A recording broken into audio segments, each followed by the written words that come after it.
Thank you, Mandy, for asking me to do this. I really enjoy talking about the Hamptons. My name is Larry Hall. I've lived here for almost 3.5 years, and I've lived in Tyler for 35 years. My husband, during this time, was a preacher, and we've always been very involved in people's lives and in visiting. I helped him a lot. We visited the hospitals and at that time what were called nursing homes. And they were nice and adequate, but it was kind of the place where you always hoped you wouldn't have to go. But then about 12 years ago, the Hamptons was built. And it was a whole new concept of senior living. And we actually had some of our members to move in here, and we visited, and I was so impressed. I thought it was more like resort living and vacation than being in, some home at the end of my life. The people were happy and contented and involved in all kinds of activities. But my thought at that time was, I could never afford to live in a place like that. But I thought that we probably wouldn't even retire in Tyler. We're from the Metroplex, but we love the city of Tyler. It's a beautiful place to retire with its roses, its azaleas, its excellent health facilities, educational, universities, schools, entertainment, and then a place like the Hamptons. So we stayed.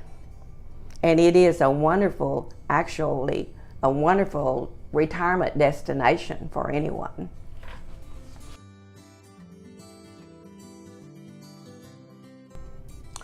I could give a brief one-word answer. Everything. And at the same time I say that, I don't mean to imply that there's not problems that can develop anywhere. We had them in our own homes, we will have them here. As long as we're in this human experience, there will be problems on this earth. The only place that's perfect will be heaven. But it is good to have if your microwave goes out or your dishwasher, somebody else can fix it and you don't even have to pay the bill. So really not being a homeowner is a good thing for me at this time.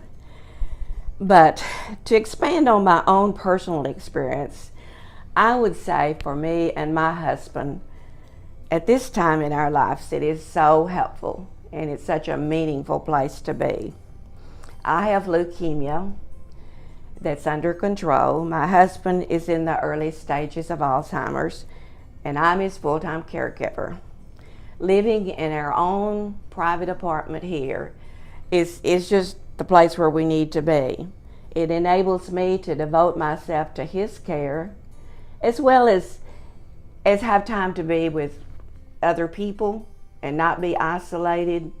And I can go out of the room when he's asleep or resting and engage in activities, or I can even go out in the community and do my shopping and go to the doctor, still go to church. I have my own car. And I always feel very comfortable knowing that he is safe and secure in this environment. So it's just a wonderful place for our situation, for us to live. But secondly, beyond a personal reason, I would have to place our staff at the top of the list. We've had different people during the 3.5 years that I have lived here, and I have developed, I feel like, a family relationship with all of them. This is not a business, it's a home. And they have always been to me, this is my experience, that they are always kind and caring and helpful, and they do so much to make these last few years of our lives better. When I was thinking about this place, I thought about what the poet said, "Grow old with me, the best is yet to be."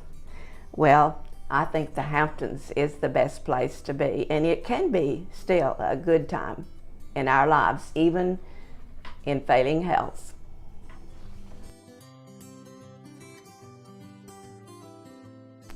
Don't wait too long. I'm a plan ahead type of person. If I had not been with my husband, a gospel preacher, and when he was young and we had 3 little kids, I would have never got to church on time. I started on Saturday, actually, to prepare for Sunday. And that's who I am. I like to plan ahead. And I did this knowing that one day, all too soon, this very day would come. And during the years, as I said, we'd visited different places, but then suddenly I felt like the day had come when we needed to come over here and visit as prospective residents. So my husband kind of reluctantly came about 4 years ago. He had at that time been diagnosed with Alzheimer's, but he was pretty functional. And we came and we looked, and I liked it. I was ready to move, but he wasn't. He didn't want to give up his 4,200 square foot house, which I cleaned. And we both kept the yard, had a big yard. But then suddenly, one day, in one day's time, that all changed. He injured his back by working in the yard, I might add. And he was in the hospital, he was in rehab, and then he was sent home confined to bed. I had my daughter to help me in the beginning for a few days. My son is a medical doctor. He has his own practice. He could not come. We did what we could to minister to him and take care of him, but the day came when she had to go home. And I just couldn't do everything by myself anymore. I felt helpless. I felt desperate. I was so glad I had already visited the Hamptons, because one day, in tears, I came here and poured out my heart saying, I can't do this anymore. I'm going to have to make a decision. They were so kind, so caring, so helpful. They came to my rescue. They said, we have the perfect apartment for you. And it was, and it still is. It was close to everything. Of course, he got better and can walk now, but mainly stays in the apartment. But that very day, on my own, I signed the lease, I paid my deposit, and I prayed my husband would not be upset with me. I went home and I immediately started packing.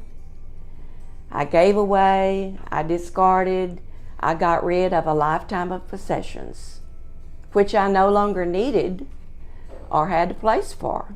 I was going from a 4,200 square foot house to an 800 square foot apartment. It wouldn't fit, but thankfully some of the furniture did. But someone might ask, well, wasn't that hard for you? Actually, it wasn't.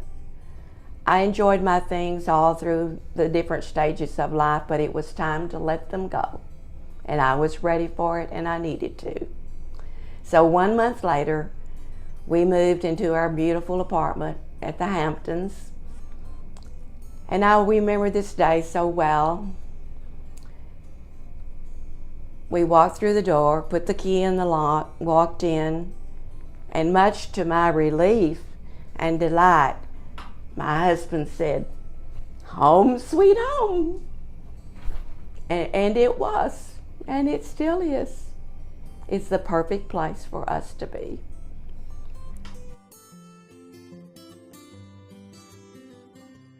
Oh, there's just such a variety of activities. Thanks to Mandy, our activity director, she just provides anything that anybody would want. We have table games people can play. We have brain games for people that have brains. I shouldn't say that, but it stimulates us. That's one of the things about aging. She does an excellent job with our exercise class, which is helpful. We call it chair aerobics. We have book clubs, we have birthday parties, we have parties of all kinds. It would be impossible for me to name everything. I'm trying to think. But also, of course, with my spiritual life, we have Bible studies, we have service projects where we reach out to the community. We fold bags for Meals on Wheels. We have others that go to a home and help those that need assistance. So it's not just all about us. We try to reach out to our community, and so does our staff. And I think we had something to honor the firefighters and other activities. It's just a wonderful place to be. But surprisingly enough, for me and my particular personality, what I enjoy about living here the most is the people connection. Family and God has always been what life is about. And of course, my first priority is my spiritual connection. But next is the people connections. And I am a people person. But I don't have to be isolated. My husband no longer carries on much of any communication. But I can wander out into the hall and get a hold of somebody's arm and talk. I just love hearing people's stories. We have people here from all walks of life and from all places, all the way from, I think, Alaska and Australia. I love Mary's accent from Australia, Canada, even some of the northern states, of people that have finally got to Texas. It's just a very cosmopolitan place.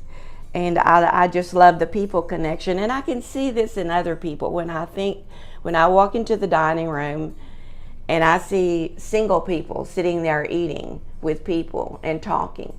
And if they weren't in a situation like this, they would probably be at home by themselves, eating alone, feeling isolated. We don't feel that here. And even in my studies, one of the things that ages people most is the feeling of isolation and not being wanted or needed anymore. This is a place, that is another thing, like since we were in ministry, I have the opportunity to still do things for people here besides my husband, all the way from maybe opening a jar to going and sitting with someone that's fallen, waiting for the ambulance to come. It gives me a sense of still serving my Lord because I'm serving other people. And it makes me feel needed and wanted and useful. I'm not just sitting off somewhere waiting to die. I'm still having a wonderful life because of a setting like this.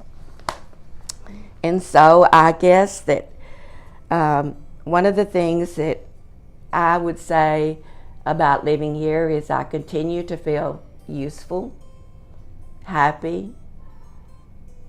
It's a wonderful time of life. My husband and I are still able to be together at this point, and I'm praying that my health holds out long enough to continue to care for him. And what I would say to anyone that might see this video and you may be considering a place like this, you may think, well, I have my children, they will see about me. And mine do, and they have. But they have their lives. And we are in a different state of life where we have different desires and different needs, and we're in a place of like-minded people here, where if you come here, I would like for you to come and visit. I would love to meet you, but if you were to move here, you would find that you would have a new family, a new home, a new life, and you would be blessed.